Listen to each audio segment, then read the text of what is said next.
الله. بین در تاجیکستان در یک ناحیه را من نامش نگیرم بود کدام مسئله را صحبت کردیم. یک برادر جوش که گفت جواب تشکر زیاد بود، بسیار گپای خوب بود. در بازار ما گفت قریب 100 تا سوداگر است. برادرها گوش کنید، 100 تا سوداگر وقتی که ای پیشی قاری امردین میخرد کارچکا را در همون درون بازار یک عروس بوده، فقط ترازوی همون را باور میکنن، ترازوی هیچ کار دیگه باور نمیکنن. او میگه با دایم شیرمست میبرند در ترازوی میسنجند که همین مسلمان دادگی برادری من آیا مقصد درست داده یا نادرست دادگی؟ برادرها این جای به نام خود تاسف است، جای شرمندگی ماند.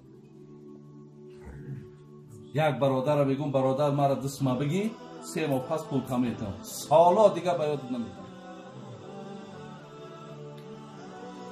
در مال دادن فرید بکنیم برای هم یک نفس، همه همین نفس است، همه همین نفس است برادر عزیز.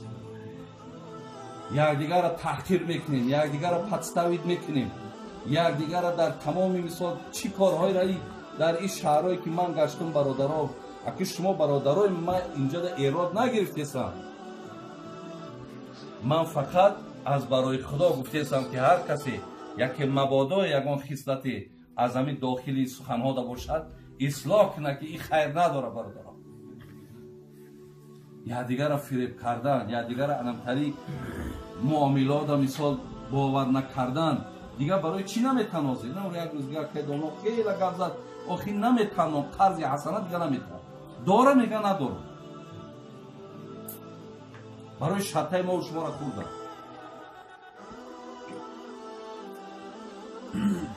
ابیذر غفاری روایت میکنه، حدیث امام مسلم در کتابش میاره، میگه ثلاثه لا یکلمهم الله یوم القیامه ولا ینظر الیهم ولا یزکیهم ولهم عذاب الیم. 3 نفری هست برادران، الله میگه روز قیامت ما با اینا گپ نمیزنم، اینها مقصد حقی صحبت ما را ندارن. 2 این 3 نفر حق ای را ندارد که ما با او حتی نظر رحمت کنم. 3 این 3 نفر آدمایی هستند که ولا یزکیهم یا را ما پاک هم نمیگردانیم.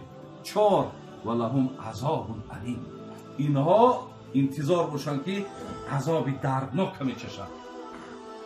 حال ابوذر خوابو و خسیرو من هم یا رسول الله، گفت حضرت این چیزهایی را که شما گفتین خوار و ذلیل شدن این 3 نفر کیان؟ بگو گوش کنین. فقرأها رسول الله صلی الله علیه وسلم 3 مرات، 3 بار میگه پگو 3 بار. بعد از آن حضرت المسبی کسانی که برادرها پاچه را به خاطر کیبر عیشی تعلیم به همین استخوانی که داریم در برک از همین پایان میکنه و به خاطر کیبر، به خاطر مثال ناپسندی و المنان. دویمش کسایی که خدمت میکنن و منت میکنن. من نمیشیدم میدونی تو چیکاری، من نمیشیدم تو موندم، من نمیشیدم فلان. منت قرآن میگه ولا تبطلوا صدقاتکم بالمن والعذاب، حتی احساناتون به منت کردنم ثواب شایبه نبرید. 3 والمنافق سلعته بالحلیف الکاذب، 3 کسی که یک برادرش با قسم بارش در همون میگذرونه. ای برادر باور کن همون چیزی گفتگیه 100% در دروغ گفته سای بار در هم باید بگذرونه، باید همه چیز زیان ضرر در سر او میپرتوید، بعد دیگه این طرف خودش کارکش دیدن بگیره. همونگاه این 3 نفر گفت نفرهایی هستن که من در بالا برای شما سخن پیغمبر رو گفتم. همین چیه نفس هست، همین نفس هست برادر عزیز. برای همین خدا رحمت کنه حضرت مولوی را میگو در کشی فرعون نفس خیش را در زمان موسی عمران کنه. نفس هیچ وقت در یگان همین مصرهای عزیزای خدا هیچ وقت نفس در راستش برادر عزیز سخن نیکومگی نیست. زیرا قرآن سوره یوسف اعوذ بالله من الشیطان الرجیم ان النفس لاماره بالسوء، خدا میگه هر آینه نفس شما را به سوی بدی میبره. حضرت ابن حجر اسقلانی میگه من توهم ان له ولیا اولا من الله قلت معرفته بالله و من توهم ان له عدوا اعدا من نفسی قلت معرفته بالنفسی. کسی بگه که من از خدا دهم با مهربانتر کسی دارم، میگه این خدا را نمیشناسانی، زیرا از خدا در مهربانتر کسی نیست. کسی گوید که این نفس میگن دشمنه، ای دا با ما دشمنای سخت دارم، میگه این نفس نمیشناسه. این میشناخت نمیگه که ای نفس با من دشمنی سخت دارم. برای برادر عزیز همه این بدبختی‌ها که در باید میمون میشه ای حساب نفسه. یک کیسه میکنه دوام میکنه، یک آدمی میگه همین کلان میگه درآمد میگه خانه درآمد من خیلی کیستان دویدن سلام یک عابد یک بیچاره یک آدمی با حکمت یک آدمی که این امروز کار کرد برای ما مثال دست شدگی 6 تا ذکراشو کرده هم گرفت و من میگه در بالای سرش گفت تو کی ایجاد نمی‌کنی؟ تو میدونی که من کسی را بخوام از همین شهر رو به درگاه میکنم. 10 آدم همین رنگی تو را به درگاه کردیم، 10 آدم های دیگر را امر کردگیم نابود کردگیم. تو کی گفته با عظمت پیش من میخیزی؟ گفت من از تو در زورم.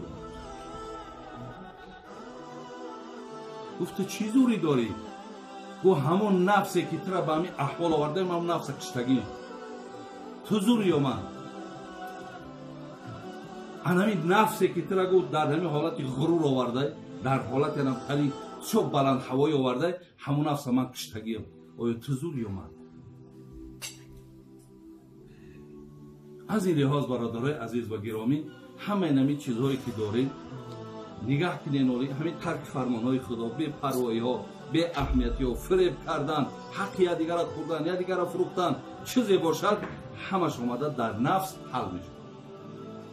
الله مهربان عمر دراز تونده، ایمان کامل تونده. از خدا میدارم انشاءالله که خداوند توفیق عمل کردن بر آنچه که شنیدیم برای ما نصیب بگرداند. بازم برادر ما حاجی اکابر شده خدای مهربان برای محفل بسیار زیبا، بسیار محفل خوب آماده کردنش در برابر برادر ما حاجی جمشید و حاجی حکمت الله. اینجا چند برادرایی که دعوت کردن، اگه وقتای ما کمی اینجا در پرای برادرای ما همه مهمان دوستان، همه خواهشمندان، خدای مهربان خیر تونده و عمر دراز تونده و ایمان کامل تونده و باز هم در پناه رحمت اسمتش نگاه. سلام علیکم.